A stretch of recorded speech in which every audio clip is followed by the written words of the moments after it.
ஆக்சுவலாக கழுத்திலிருந்து கால் வர ஒரு ஃப்ரீயாக இருந்த மாதிரி இருக்குது. என்னால் அதை ஃபீல் பண்ண முடியுது. இதுக்கு முன்னாடி என்னால் நான் நின்னா கூட ரொம்ப ஸ்டிஃபாக இருக்கும். ஓகே. ஆனால் இப்போ வந்துட்டு ஒரு பெயினோ எதுவுமே இல்லை. ரொம்ப எதுவுமே இல்லையா? எதுவுமே இல்லை. பின்னாடி பேக்கில் இல்லை, எதுவுமே இல்லை. என்ன ப்ராப்ளம் ஆக்சுவலாக உங்களுக்கு? டிஸ்க்கு L3 L4 அப்புறம் L5ல S1ல எல்லாத்துலேயுமே பல்ஜ் இருந்துச்சு. ஓகே. இப்போ ப்ரேயருக்கு அப்புறம் எதுவுமே தெரியல. ஒரு ஃப்ரீனஸ் தெரிஞ்ச மாதிரி இருக்குது. அதாவது கழுத்து பகுதியிலேருந்து கால் வர எதுவுமே இல்லை. நீங்கள் ஃப்ரீயாக இருக்கீங்க. கம் ஆன், கைகளை தட்டி கடவுளுக்கு நன்றி சொல்லுங்கள் பார்க்கலாம். ஜீசஸ். எப்போ ஆனது இது? இது காலேஜ் ஃபர்ஸ்ட் இயரில் ஆனது. ஆக்சுவலாக எப்படி ஆச்சுங்க? ரீசன் தெரியல, எதனால் ஆச்சுன்னு தெரியல. சடனாக ஒரு நாள் வந்துட்டு கால் நடக்க கஷ்டப்பட்டேன்.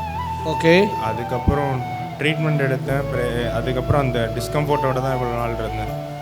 என்னால் ரொம்ப தூரம் நல்லா வேலை பார்ப்பேன், ஆனால் ரொம்ப கஷ்டப்படுவேன் ரூமுக்கு வந்ததுக்கப்புறம். இப்போ உட்காந்தா வலிக்குமா? இங்கே வலிக்கும். நடந்தாவுமா? நடந்தாவும் வலிக்கும். இப்போ பார்க்கலாம்.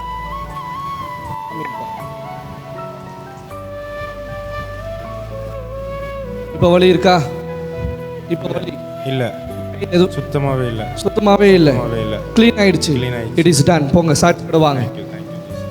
ஆக்சுவலாக போன வீக் நான் வந்தேன். ஓகே. எனக்கு ஸ்பைன் ப்ராப்ளம் ஃபுல்லாகவே கிளியர் ஆகி நான் நல்லா நடந்து இந்த வீக்கில் ஃபுல்லாகவே செக் பண்ணி ஒரு வலியும் இல்லை. ஒரு வலியும் இல்லை கிடையாது. ஈவன் நீங்கள் மெடிக்கல் ஃபீல்டில் இருக்கீங்களா? இருக்கேன். ஓகே. ஒரு வலியும் கிடையாது.